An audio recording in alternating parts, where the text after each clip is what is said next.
Boas, pessoal.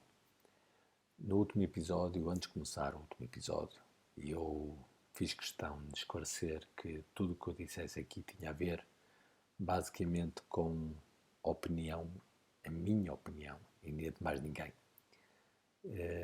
e que traria esta informação da forma mais imparcial possível.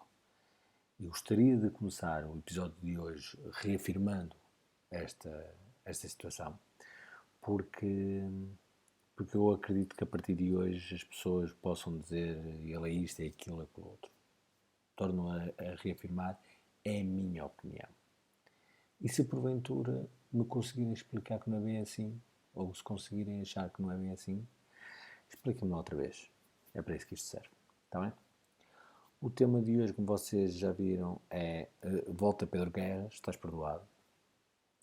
E isto porque eu já tinha dito também no último episódio, mas digo novamente, as grandes cadeias de televisão decidiram cancelar os programas de televisão desportivos em que tinha adeptos dos três ditos grandes clubes de futebol nacional.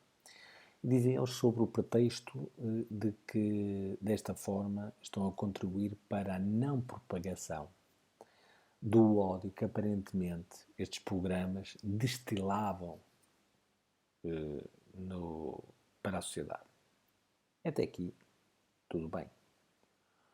O problema que eu acho que as pessoas dificilmente perguntam, e era isso que eu gostaria de trazer à baila hoje, é que eu gostaria de saber o porquê é que estes programas começaram em primeiro lugar. Se bem se lembram, já há alguns anos que existem estes programas esportivos, e começaram inicialmente com jornalistas, mas com jornalistas a quem rapidamente a sua licença profissional não foi suficiente para justificar a sua total falta de isenção.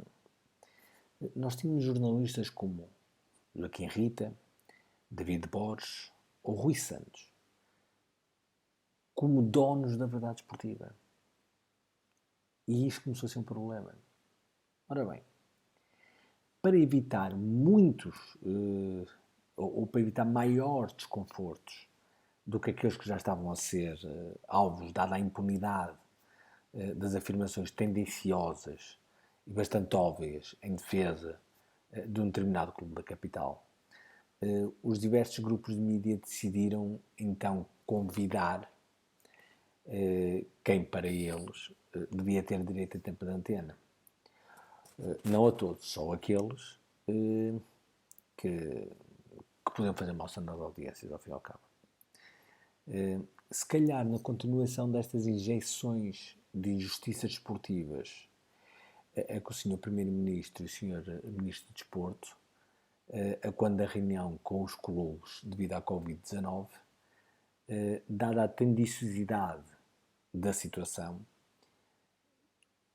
com uma mistura de pura ignorância dos governantes e dos dirigentes da Federação Portuguesa de Futebol e da Liga, é que só estes três clubes se viram representados na dita reunião. Ainda estou para tentar saber, nos dias de hoje, se estes senhores julgam, efetivamente, que o campeonato português ficará melhor representado, quer a nível nacional, quer a nível da Europa, se for disputado só com estes três clubes. Em vez de ser com os 18, só com estes três. Por outro lado,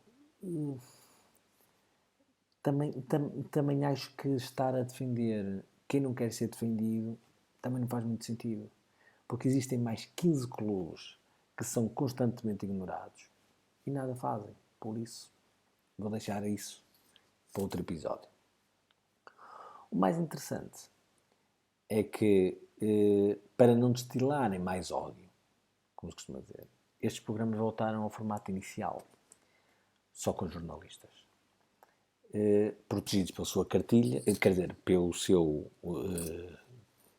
sua carta profissional, que aparentemente estão convencidos que lhes confere um salvo-conduto em relação à sua idoneidade da sua isenção. Não o faz.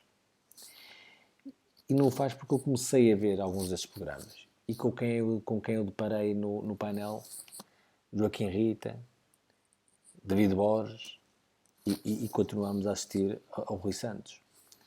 Sendo que este último, no último programa, no tempo extra, fechava o programa insinuando a sua isenção e dizendo que continuaria a dizer a verdade, custasse a quem custasse. A verdade dele, a verdade desportiva, que ele costuma falar muitas vezes. Custasse a quem custasse.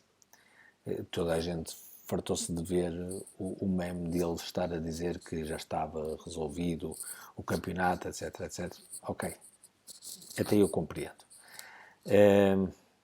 Mas depois de ter sido apelidado ou nomeado, ainda que gentilmente, de papagaio por um determinado presidente do Clube do Norte, sinceramente achei injusta esta nomeação.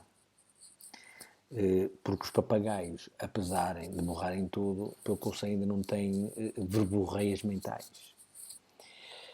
Assim, desta forma, o tal dito clube da capital volta a ter a hegemonia, não o que queria, dos jogadores da seleção ou dos campeonatos, mas naquela que pode controlar, nos mídias. Por isso, um clube da capital volta a ter o monopólio dos comentadores e por isso, apesar de todos os excrementos orais emitidos por Pedro Guerra, um dos comentadores que mais ódio destilou, uns pontos bem à frente do segundo classificado, o Manuel Serrão, que queremos que voltem. E isto porquê? Porque uma coisa é ter um Pedro Guerra a debitar instruções de uma cartilha com alguém que possa fazer alguma contradefesa, e é preferível isto do que ter 2 ou 3 comentadores no mesmo programa, todos orientados para o mesmo sítio, onde um diz mata e outro diz esfola. Querem acabar com os programas esportivos, com a intervenção dos 3 grandes? Ok. Mas não deixem comentadores de um clube só. Não é assim? Então, expliquem lá outra vez.